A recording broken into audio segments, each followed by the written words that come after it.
Bonjour tout le monde, je suis Marinette. Aujourd'hui, j'aimerais parler de la manière de distinguer le vrai Christ des faux Christ. Certains demanderont peut-être quelle est la relation avec notre foi en Dieu. Le lien est étroit. Est-ce que tout le monde sait qui est Christ? Si vous savez que Christ est le Sauveur venu sur terre, maintenant que les désastres approchent et que les derniers jours sont imminents, pensez-vous avoir besoin d'un sauveur?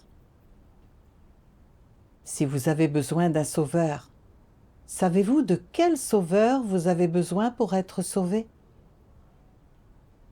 Savez-vous comment accueillir le sauveur?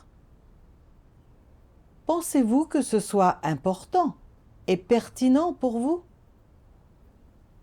Par exemple, il y a 2000 ans, notre Sauveur Jésus est venu racheter l'humanité et a exprimé de nombreuses vérités. À cette époque, le peuple juif savait que ses paroles étaient pleines d'autorité et de pouvoir, et que toutes étaient la vérité. Mais parce qu'il ne s'appelait pas le Messie, et qu'il ne les a pas sauvés du joug des Romains comme ils l'imaginaient, ils n'ont pas reconnu le Seigneur Jésus en tant que Christ. Ils l'ont condamné et ont blasphémé contre lui, l'accusant de tromper les gens. Et ils ont fini par le faire clouer vivant sur la croix. Quelles ont été les conséquences? Le fait que le peuple juif ait crucifié Dieu incarné, était-il une affaire simple? Ça lui a valu d'être damné par Dieu. Nous savons que 60 ans plus tard, la nation israélite a été anéantie par l'empereur romain Titus. Combien de temps Israël est-elle restée une nation détruite? Presque 2000 ans. Parce qu'ils ont fait crucifier le Sauveur, les Israélites ont payé un prix extrêmement élevé.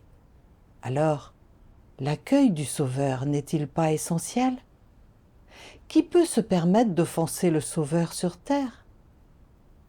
Si vous ne le connaissez pas ou ne l'acceptez pas, si vous allez même jusqu'à vous opposer à lui et le condamner, vous êtes fini, complètement fini, et vous êtes sûr de périr.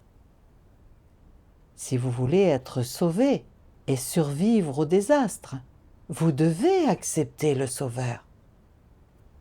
Dieu Tout-Puissant est ici, maintenant, et il est le Sauveur revenu qui exprime des vérités et accomplit l'œuvre du jugement des derniers jours, pour sauver l'humanité du péché et des désastres. Mais le reconnaîtrez-vous? L'accepterez-vous? Même si beaucoup reconnaissent que les paroles de Dieu Tout-Puissant sont pleines de pouvoir et d'autorité, quand ils voient qu'il n'est pas venu sur une nuée et qu'il ne s'appelle pas le Seigneur Jésus, ils refusent résolument d'accepter Dieu Tout-Puissant. Ils suivent même le monde religieux, le condamnant et blasphémant contre lui, disant que le Seigneur qui viendrait incarné serait un faux Christ, que ce serait une tromperie. Et les forces des antéchrists du monde religieux sont sur la même longueur d'onde que les démons du Parti communiste. Ils traquent follement Christ et essaient de le détruire. Ils persécutent ceux qui prêchent l'évangile du règne et ils n'aspirent qu'à détruire entièrement l'Église de Dieu Tout-Puissant et à chasser Dieu de l'humanité. C'est commettre l'immense péché de crucifier Dieu une nouvelle fois. Et ils seront certainement damnés et punis par Dieu. Comme Dieu Tout-Puissant dit, « Malheur à ceux qui crucifient Dieu ». Partout où l'incarnation apparaît, l'ennemi est exterminé. La Chine sera annihilée en premier, dévastée par la main de Dieu. Dieu n'y fera absolument pas de quartier. Ainsi, l'attitude des gens envers le Sauveur détermine s'ils survivront ou seront anéantis. Maintenant, tout le monde sait que la capacité à accueillir le Seigneur est liée à la réussite ou à l'échec des gens dans leur foi, ainsi qu'à leur fin et à leur destination. Enchaînons et parlons de la manière dont le Sauveur revient dans les derniers jours. Si on se base sur les notions traditionnelles soutenues par le monde religieux, il est certain que le Seigneur viendra sur une nuée et emmènera les croyants au ciel pour qu'ils le rencontrent. C'est tout à fait erroné. Ce n'est qu'une notion humaine qui n'est pas du tout en accord avec les paroles du Seigneur. Le Seigneur Jésus a prophétisé personnellement l'avènement du Fils de l'homme. Le Fils de l'homme paraîtra. Le Fils de l'homme viendra. Et le Fils de l'homme en son jour. Il a mis l'accent plusieurs fois sur le Fils de l'homme. Ce qui prouve que lorsque le Seigneur revient, il est de nouveau incarné en tant que Fils de l'homme, et que c'est l'apparition de Christ à l'humanité. C'est sans équivoque. Certains demanderont peut-être s'il est le Fils de l'homme incarné. Ne serait-il pas identique au Seigneur Jésus? Il doit ressembler à une personne ordinaire. Dans le monde entier, il y a des gens qui prétendent être Christ revenu. Certains disent qu'une personne est Christ. Certains le disent d'une autre. Alors, lequel est le vrai et lesquels sont les faux? Comment pouvons-nous accueillir le Sauveur? C'est là que la plupart des gens restent bloqués, quand ils étudient le vrai chemin. En fait, ce n'est pas une question difficile. Si nous méditons sérieusement les prophéties du Seigneur Jésus, nous trouverons la voie. Le Seigneur Jésus a dit: « J'ai encore beaucoup de choses à vous dire, mais vous ne pouvez pas les porter maintenant. Quand le Consolateur sera venu, l'Esprit de vérité, il vous conduira dans toute la vérité. » Au milieu de la nuit, on cria: « Voici l'époux, allez à sa rencontre. » Mes brebis entendent ma voix, je les connais et elles me suivent. Voici, je me tiens à la porte et je frappe. Si quelqu'un entend ma voix et ouvre la porte, j'entrerai chez lui, je souperai avec lui, et lui avec moi. Si quelqu'un vous dit alors: « Le Christ est ici » ou « Il est là », ne le croyez pas, car il s'élèvera de faux Christ et de faux prophètes. Ils feront de grands prodiges et des miracles, au point de séduire, s'il était possible, même les élus. Le Seigneur a parlé très clairement. Quand le Seigneur Jésus revient dans les derniers jours, il prononce beaucoup d'autres paroles et guide l'homme pour qu'il comprenne toutes les vérités et y entre. Ainsi, il a rappelé inlassablement aux gens que la clé pour accueillir le Seigneur est d'entendre la voix de Dieu. Et si nous entendons quelqu'un témoigner « Voici l'époux », nous devons être les vierges sages, chercher et écouter la voix de Dieu. C'est le seul moyen d'accueillir le Seigneur. C'est le seul chemin pour accueillir son retour.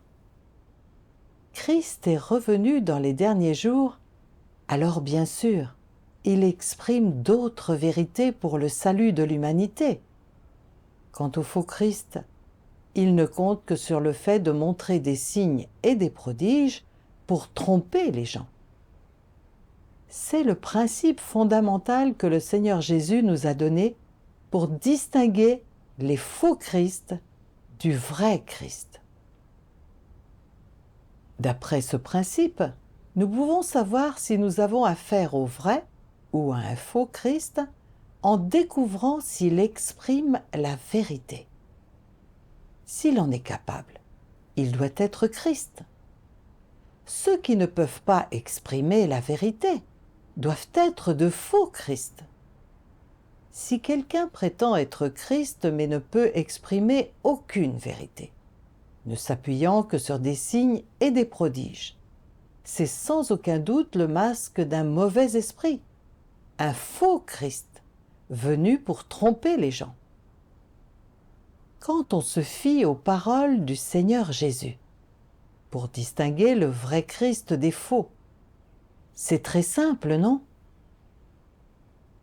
Mais malheureusement, les adeptes religieux ne cherchent pas la vérité ni la voix de Dieu en se basant sur les paroles du Seigneur.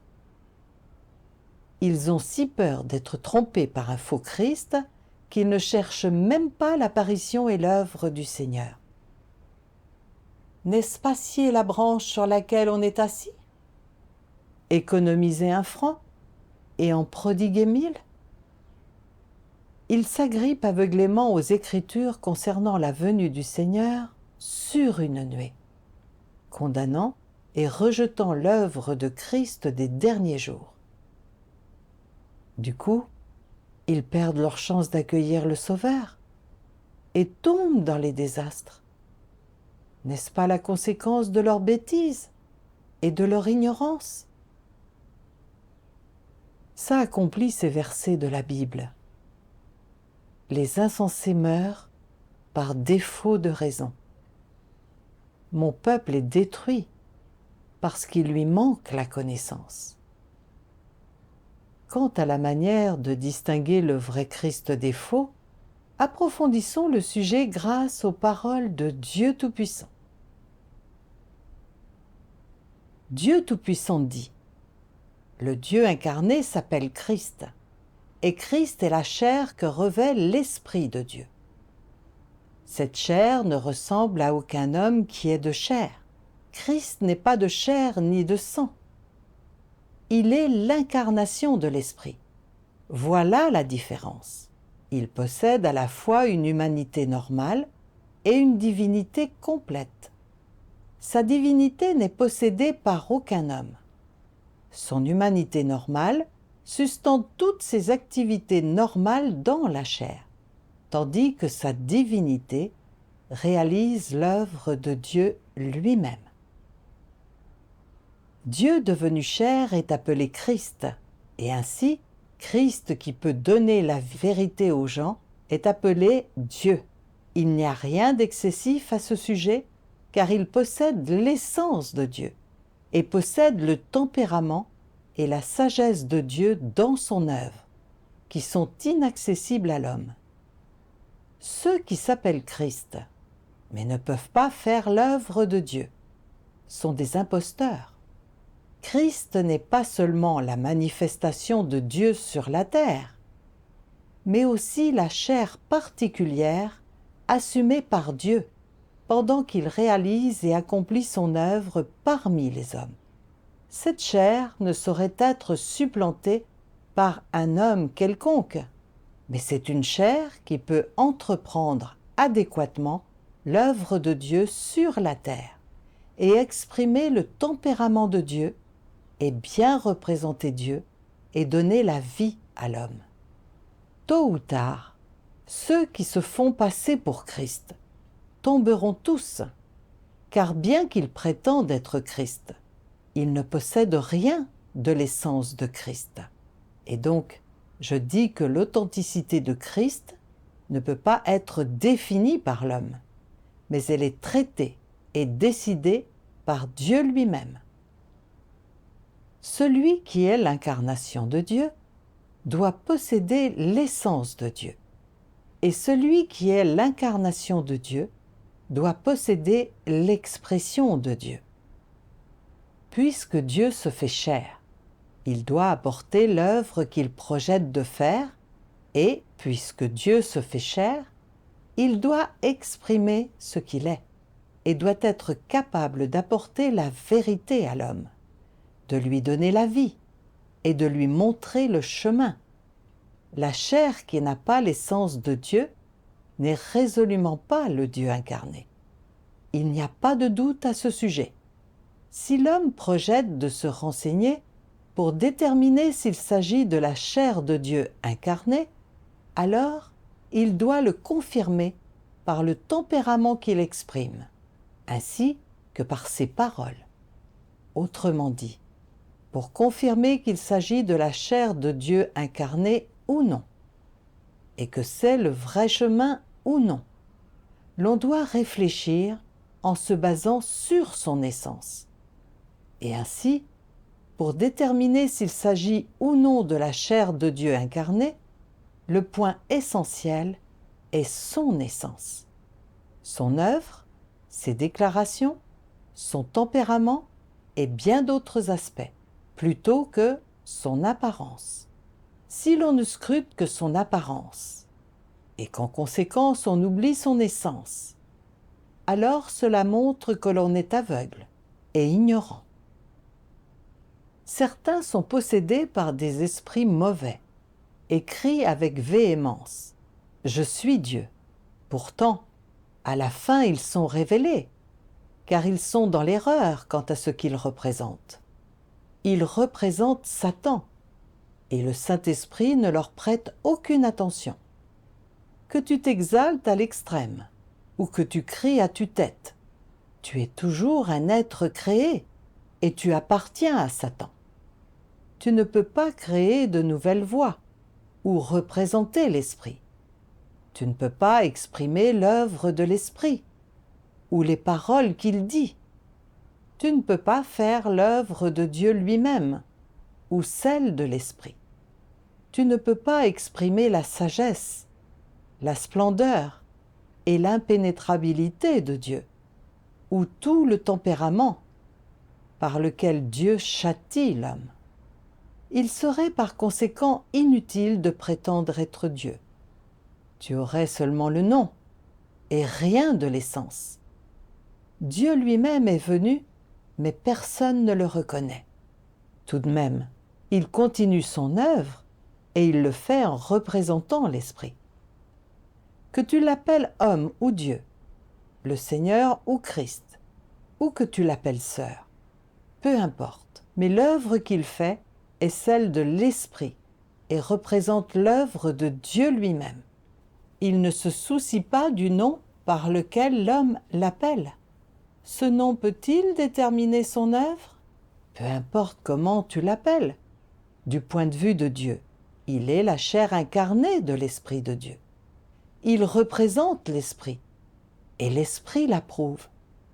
Tu ne peux pas faire place à une nouvelle ère. Tu ne peux pas mener l'ancienne ère à sa fin. Et tu ne peux pas inaugurer une nouvelle ère ou faire un nouveau travail. Alors, tu ne peux pas être appelé Dieu.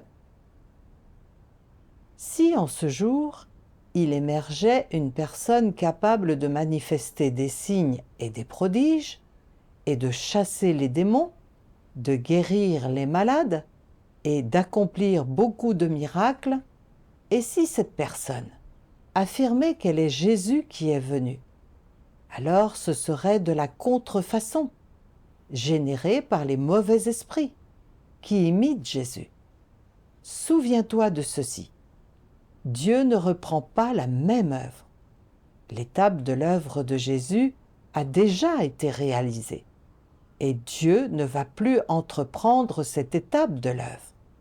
L'œuvre de Dieu est irréconciliable avec les notions de l'homme. Par exemple, l'Ancien Testament prédisait la venue d'un Messie, et le résultat de cette prophétie a été la venue de Jésus. Cela s'étant déjà produit, il serait donc erroné de penser à la venue d'un autre Messie. Jésus est déjà venu une fois, et ce serait une erreur si Jésus devait revenir une nouvelle fois. Il y a un nom pour chaque ère, et chaque nom comporte une caractéristique de cette ère. Dans les notions de l'homme, Dieu doit toujours manifester des signes et des prodiges, et il doit toujours guérir les malades et chasser les démons, et il doit toujours être exactement comme Jésus. Néanmoins, cette fois-ci, Dieu n'est pas du tout comme cela. Si, au cours des derniers jours, Dieu continuait à manifester des signes et des prodiges, à chasser les démons, à guérir les malades, s'il faisait exactement la même chose que Jésus, alors Dieu serait en train de répéter la même œuvre, et l'œuvre de Jésus n'aurait aucune signification ou valeur. Ainsi, Dieu réalise une étape de l'œuvre à chaque ère. Une fois que chaque étape de son œuvre est achevée, elle est immédiatement imitée par les mauvais esprits. Et après que Satan commence à suivre Dieu de près, Dieu opte pour une autre méthode. Une fois que Dieu a accompli une étape de son œuvre, elle est imitée par les mauvais esprits. Vous devez être conscient de cela. Après cette lecture, ne comprenez-vous pas plus clairement ce que Christ est et comment distinguer le vrai Christ des faux? Christ est Dieu incarné, l'Esprit de Dieu vêtu de chair, en tant que Fils de l'homme. En apparence, Christ n'est qu'une personne ordinaire, normale. Mais son essence est entièrement différente de celle d'une personne ordinaire. Christ a l'Esprit de Dieu en lui. Il est l'incarnation de l'Esprit de Dieu. Donc, il a une essence divine. Par essence, Christ est l'unique vrai Dieu, le Seigneur de la création. Christ peut exprimer la vérité, le tempérament de Dieu et ce qu'il a et est en tout lieu et à tout moment. Il peut accomplir l'œuvre de la rédemption de l'homme, ainsi que l'œuvre du jugement et de la purification de l'homme. À part Christ, aucun humain créé, ange ni mauvais esprit satanique ne peut exprimer la vérité, et encore moins sauver l'humanité. Ça ne fait aucun doute. Ainsi, la clé pour distinguer le vrai Christ des faux est de voir s'ils peuvent exprimer la vérité, s'ils peuvent accomplir l'œuvre du salut de l'homme. C'est le principe essentiel et fondamental. Nous savons tous que le Seigneur Jésus a exprimé de nombreuses vérités, prêché le chemin du repentir, et qu'il a accompli de nombreux signes et prodiges, achevant l'œuvre de la rédemption de l'humanité. Il a commencé l'ère de la grâce et mis un terme à l'ère de la loi. Les paroles du Seigneur avaient beaucoup de pouvoir et d'autorité, et elles étaient imprégnées du tempérament de Dieu, de ce qu'il a et est. Nous savons dans nos cœurs que le Seigneur Jésus était Christ, dans la chair, l'apparition de Dieu. Dieu Tout-Puissant est venu dans les derniers jours, exprimant des millions de paroles de vérité et accomplissant l'œuvre du jugement en commençant par la maison de Dieu. Ces paroles ont dévoilé les mystères de la Bible, mais aussi ceux du plan de gestion de 6000 ans de Dieu. Ça inclut les buts du plan de gestion de Dieu, la vérité intérieure des 3 étapes de son œuvre, la manière dont Satan corrompt l'humanité, comment Dieu œuvre étape par étape pour la sauver, les mystères de l'incarnation, la vérité intérieure de la Bible, la fin des différents types de personnes la manière dont le royaume de Christ est réalisé sur terre et plus encore. Tous ces mystères ont été percés. De plus, Dieu Tout-Puissant juge et expose la nature pécheresse qui s'oppose à Dieu et le tempérament corrompu de l'homme. Il fournit un chemin pour se libérer de la corruption et être purifié, et ainsi de suite. Les paroles de Dieu Tout-Puissant sont très riches, et ce sont tous les mystères et toutes les vérités que les gens n'ont jamais entendues. Elles sont très révélatrices et nourrissantes, et tous ceux qui les lisent doivent admettre qu'elles sont réellement la vérité.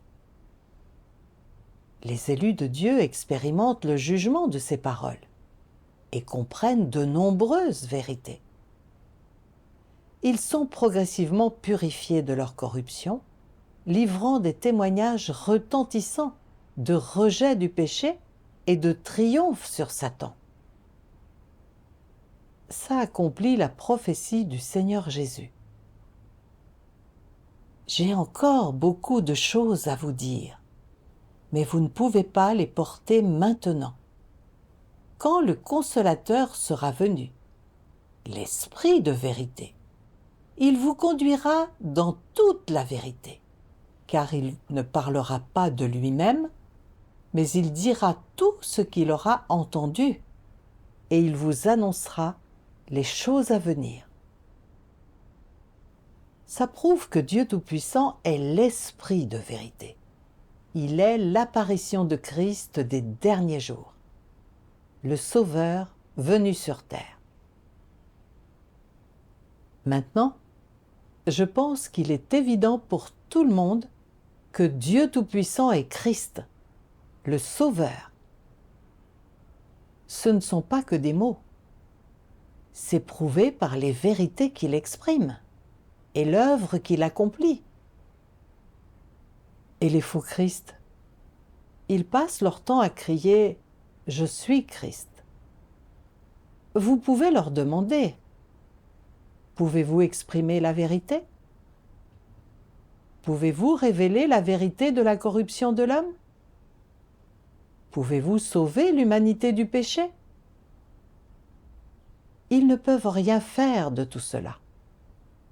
Ils sont abasourdis quand ils sont confrontés à ces questions. Les faux Christ ne font que des imitations provenant de Satan ou des mauvais esprits. La vie et l'essence de Dieu leur font complètement défaut. Alors ils ne peuvent même pas exprimer la vérité, ni accomplir l'œuvre de purification et de salut de l'humanité. Ils ne peuvent que répandre de fausses doctrines qui semblent vraies ou montrer des signes et des prodiges pour tromper les gens. Certains faux Christ ont des dons et ils peuvent écrire leurs propres livres et exposer une connaissance biblique profonde. Mais ils n'expriment que des idées et des théories humaines qui ne sont pas la vérité, même si elles séduisent beaucoup les humains. Ils ne peuvent pas fournir une nourriture pour la vie de l'homme, ni aider les gens à connaître Dieu et la vérité, et ils ne peuvent particulièrement pas nous sauver du péché pour que nous soyons purifiés. C'est un fait évident. Les faux Christ ne possèdent absolument pas la vérité, mais ils ont de l'ambition à revendre, et ils veulent que les gens les vénèrent comme Dieu. Alors, que font-ils ? Ils imitent l'ancienne œuvre de Dieu, montrant de simples signes et prodiges pour se faire passer pour Christ, et ils dupent les autres par de petites faveurs. Si un croyant n'aime pas la vérité et veut juste se remplir le ventre et se prélasser dans la grâce, et qu'il ne détermine si quelqu'un est Dieu que sur la base des signes et des prodiges, alors il sera facilement trompé. En fait, Les faux Christ ne trompent que des abrutis et des idiots. Les brebis de Dieu, les vierges sages, ne seront jamais dupées par un faux Christ, parce qu'elles aiment la vérité et écoutent la voix de Dieu. Quand elles entendent la voix de Dieu, elles l'acceptent et la suivent. Dieu l'a déterminée il y a longtemps. Comme le Seigneur Jésus a dit, « Mes brebis entendent ma voix, je les connais et elles me suivent. » Mon Père qui me les a données est plus grand que tous, et personne ne peut les ravir de la main de mon Père. Maintenant, je pense qu'on voit tous clairement comment distinguer le vrai Christ des faux Christ. Christ est Dieu dans la chair, la vérité, le chemin et la vie. L'essence divine de Christ se manifeste essentiellement par sa capacité à exprimer la vérité et à accomplir l'œuvre propre de Dieu. Peu importe qu'il ait l'air banal, même s'il manque de pouvoir et de statut, qu'il soit accepté ou rejeté par les humains, tant qu'il peut exprimer la vérité, le tempérament de Dieu, et ce que Dieu a et est, tant qu'il peut accomplir l'œuvre du salut, alors il est l'apparition de Dieu. Ça ne fait aucun doute. Les vérités exprimées par Dieu Tout-Puissant, son œuvre pour juger et purifier l'humanité, prouvent entièrement qu'il est Dieu dans la chair, qu'il est l'apparition de Christ. Nous devons accepter et suivre Christ des derniers jours, Dieu Tout-Puissant, pour gagner la vérité, être pleinement sauvés et entrer dans le royaume de Dieu. Mais beaucoup de gens voient les pasteurs et dirigeants religieux, ainsi que le régime satanique du Parti communiste, s'opposer follement à Dieu Tout-Puissant et le condamner. Alors ils pensent que l'œuvre de Dieu Tout-Puissant n'est pas le vrai chemin. Leur raisonnement est le suivant.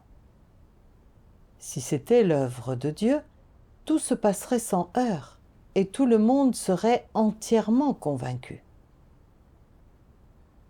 Il est incroyablement stupide d'envisager les choses de cette manière. C'est être aveugle au fait que l'homme a été profondément corrompu, au point de devenir l'ennemi de Dieu et de n'avoir aucune place pour Dieu. Les gens ont-ils accueilli le Seigneur Jésus quand il est venu? Le peuple juif et le gouvernement romain ne se sont-ils pas ligués pour le crucifier? Diriez-vous que l'œuvre du Seigneur Jésus n'était pas le vrai chemin? Et comment les gens traitent-ils Dieu Tout-Puissant, maintenant qu'il est revenu dans les derniers jours? Les forces des antéchrists du monde religieux font tout ce qu'elles peuvent pour lui résister et le condamner.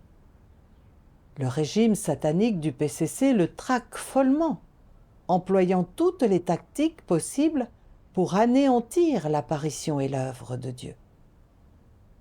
Ça accomplit ce que le Seigneur Jésus a prophétisé.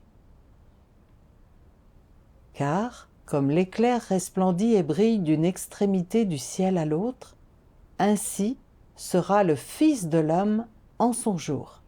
Mais il faut auparavant qu'il souffre beaucoup et qu'il soit rejeté par cette génération. Qu'est-ce que cela signifie? Le vrai chemin a toujours été opprimé. Puisque Christ exprime la vérité pour sauver l'homme, il est inévitable que les forces maléfiques de Satan s'opposent à lui, le condamnent et le pourchassent. Si quelqu'un prétend être Christ, mais n'exprime pas la vérité et n'est pas rejeté par cette génération, s'il n'est pas condamné et attaqué follement par les forces de Satan, alors il n'est pas Christ. Satan déteste l'apparition et l'œuvre de Dieu, ainsi que la venue du Sauveur plus que tout. Satan sait que lorsque le Seigneur vient, les gens ont une chance d'être sauvés, de comprendre la vérité et de percer ses ruses à jour.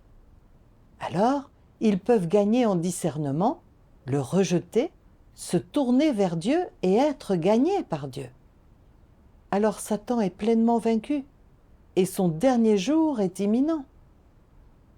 Pensez-vous que Satan accepterait ça sans réagir? Si vous ne comprenez pas ça, si vous vous agrippez à vos notions et que vous échouez à étudier l'œuvre de Dieu Tout-Puissant, ou même si vous suivez les forces des antéchrists du monde religieux, condamnant Dieu Tout-Puissant et lui résistant, les conséquences seront terribles. Voyons ce que Dieu Tout-Puissant dit à ce sujet. Ceux qui souhaitent obtenir la vie sans compter sur la vérité prêchée par Christ sont les gens les plus ridicules de la terre. Et ceux qui n'acceptent pas le chemin de vie apporté par Christ sont perdus dans l'imaginaire. Et donc, je dis que ceux qui n'acceptent pas Christ des derniers jours seront à jamais abhorrés par Dieu. Christ est la porte d'entrée de l'homme dans le royaume au cours des derniers jours. Et il n'y a personne qui puisse le contourner. Nul ne peut être rendu parfait par Dieu si ce n'est par Christ. Tu crois en Dieu et tu dois donc accepter ses paroles et obéir à son chemin. Tu ne peux pas simplement penser à obtenir des bénédictions tout en étant incapable de recevoir la vérité et incapable d'accepter l'approvisionnement de la vie. Christ vient au cours des derniers jours pour que tous ceux qui croient vraiment en lui puissent être approvisionnés de la vie.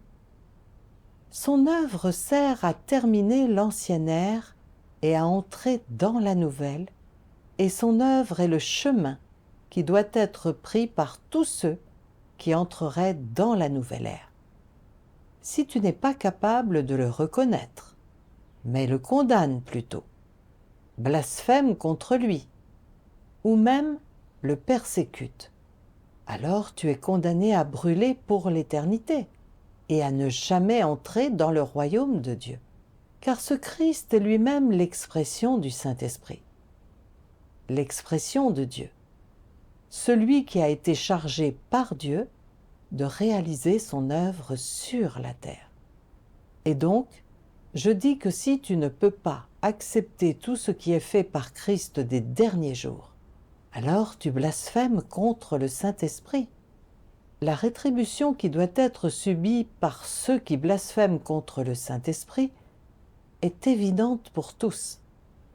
Je te dis aussi que si tu résistes à Christ des derniers jours, si tu rejettes Christ des derniers jours, il n'y aura personne d'autre pour en supporter les conséquences à ta place. En outre, à partir de ce jour, tu n'auras pas d'autre chance de gagner l'approbation de Dieu. Même si tu essaies de te racheter, tu ne verras plus jamais le visage de Dieu. Car celui contre qui tu résistes n'est pas un homme. Celui que tu rejettes n'est pas un être chétif, mais Christ. Sais-tu quelles en seront les conséquences? Tu n'auras pas commis une petite erreur, mais un crime odieux. Et donc je conseille à chacun de ne pas montrer les crocs devant la vérité, ou de faire des critiques imprudentes, car seule la vérité peut apporter la vie, et rien que la vérité peut te permettre de renaître et de revoir le visage de Dieu. Très bien, c'est tout pour aujourd'hui. Merci de nous avoir regardés. Si vous avez des questions ou des suggestions, veuillez nous laisser un commentaire ci-dessous. À la prochaine.